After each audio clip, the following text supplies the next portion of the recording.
जब जब मानव ने अपने अहंकार को भगवान से बड़ा समझा है, तब तब विनाश आया है।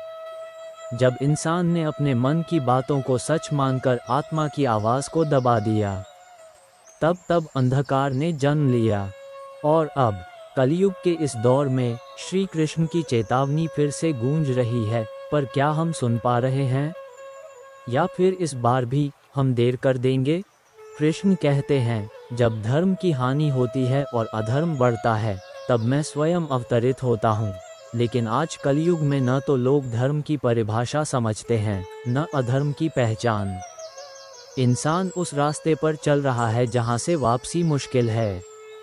कृष्ण चेतावनी देते हैं, मनुष्य संभल जा, तेरा अंत तेरे कर्मों से ही होगा। आज का इंसान भौतिक सुखों के पीछे भाग रहा है, लेकिन आत्मिक शांति से दूर होता जा रहा है। वह ये भूल चुका है कि जो दिखता है वह सच्चाई नहीं होती। इस युग में सबसे बड़ा धोखा इंसान खुद को ही दे रहा है। वह जानता है कि जो कर रहा है वह गलत है, फिर भी करता है, क्योंकि उसे लगता है कि उसके पास समय है। लेकिन मृत्यु का कोई भरोसा नहीं। वह हर दिन पानी देता है, घास साफ करता है, धूप में झुलसता है, कीड़े मारता है, तब जाकर फसल लहलहाती है। क्या वह केवल किस्मत के भरोसे बैठा रहता है? नहीं, वह हर दिन अपने कर्म को ईश्वर मानकर कार्य करता है। श्री कृष्ण ये क्यों कहते हैं कि कर्म ही पूजा है? क्योंकि कर्म ही वह माध्यम है जिससे आत्मा विकसित होती है। भाग्य तो केवल पूर्व जन्मों के कर्मों का फल है, और इस जन्म के कर्म भविष्य के भाग्य को बनाते हैं। यानी मेहनत ही किस्मत को गढ़ती है। कई लोग ये सोचते हैं, मेरी मेहनत तो काम नहीं आई, मैंने तो बहुत प्रयास किया लेकिन नतीजा नहीं मिला। तो याद रखो, ईश्वर कभी भी किसी भी मेहनत का फल बिना मूल्य नहीं छोड़ता। हो सकता है समय लगे, पर फल जरूर मिलता है। एक प्रेरणादायक कथा। एक बार अर्जुन ने श्री कृष्ण से पूछा, हे माधव, जब कोई मेहनत करता है लेकिन फल नहीं मिलता, तो क्या वह कर्म निष्फल हुआ? श्री कृष्ण मुस्कराए और बोले, हे पार्थ, जब तू लक्ष्य की ओर बढ़ता है, तब हर कदम तुझे मजबूत बनाता है। अगर फल तुरंत न भी मिले, तो तुझे अनुभव और धैर्य का धन मिलता है। यही तेरा असली फल है। श्री कृष्ण ने महाभारत के युद्ध में न केवल अर्जुन को युद्ध करने के लिए प्रेरित किया, बल्कि उसे ये भी सिखाया कि जब तू धर्म के रास्ते पर मेहनत करता है, तब पूरा ब्रह्मांड तेरे साथ हो जाता है। उद्धरण चिन्ह। क्या किस्मत लिखी जा सकती है?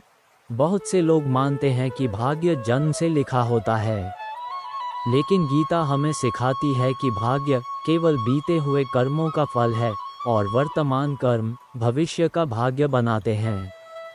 मतलब, आज जो तुम कर रहे हो वही कल तुम्हारा नसीब बनेगा। श्री कृष्ण का दूसरा उपदेश, न हि कश्चित् क्षणमपि जातु तिष्ठत्य कर्मकृत, अर्थात इस संसार में कोई भी क्षण भर भी बिना कर्म किए नहीं रह सकता।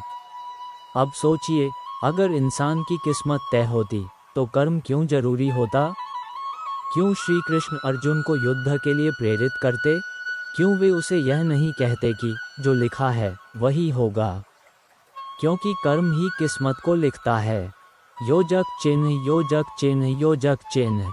उंगली से दाहिनी ओर इशारा किस्मत सिर्फ आलसी लोगों का बहाना है। श्री कृष्ण ने कभी भी यह नहीं कहा कि भाग्य ही सब कुछ है। उन्होंने अर्जुन से कहा, अगर तू इस समय युद्ध छोड़कर चला जाएगा तो लोग तुझे कायर कहेंगे और तेरी वीरता का अपमान होगा।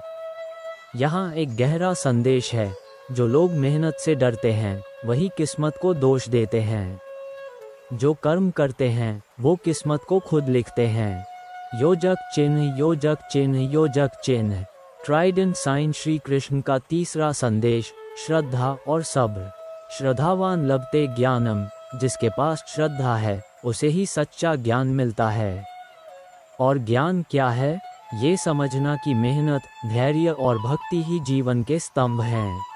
और वो सच्चाई बहुत कड़वी होती है। लोग दिखावे के रिश्तों में फंसे हैं, नकली मुस्कानें बांट रहे हैं, लेकिन भीतर से टूटे हुए हैं। कृष्ण की चेतावनी है, तू जितना समय दूसरों को खुश दिखाने में बर्बाद कर रहा है, उतने में खुद को जान लेता तो तुझे भगवान मिल जाता। कलयुग में सबसे बड़ा अंधकार है आत्मा से दूरी। इंसान अपने शरीर को सजाने में लगा है, लेकिन आत्मा की धूल कभी साफ नहीं करता। शरीर को लाखों का बना ले, लेकिन आत्मा की भूख नहीं बुझाता। कृष्ण कहते हैं, मनुष्य तू यह मत भूल कि यह शरीर नश्वर है, लेकिन आत्मा अमर है। तू जिस चीज़ को सजा संवार रहा है वह एक दिन मिट्टी बन जाएगी, पर इंसान उसी मिट्टी को परम सत्य समझ बैठा है। वह भूल गया है कि जीवन केवल खाने, कमाने और मरने के लिए नहीं है। जीवन का उद्देश्य आत्मा को परमात्मा से जोड़ना है। कृष्ण की चेतावनी यह भी है, जब तू गलत को सही मानकर चलने लगे तब तेरा पतन शुरू हो चुका है। आज यही हो रहा है। झूठ को स्वीकृति मिल रही है, सच्चाई को तिरस्कार। जो सत्य बोले वह अकेला रह जाता है, और जो झूठ बोले वह समाज में पूज्य बन जाता है। यही तो कलयुग का विष है। कृष्ण बार बार चेताते हैं, हे मानव, तू अपने कर्मों की गति समझ। तेरा हर विचार, हर भावना, हर कार्य ब्रह्मांड में गूंजता है, और वो जीवन में सच्ची विजय पा लेता है।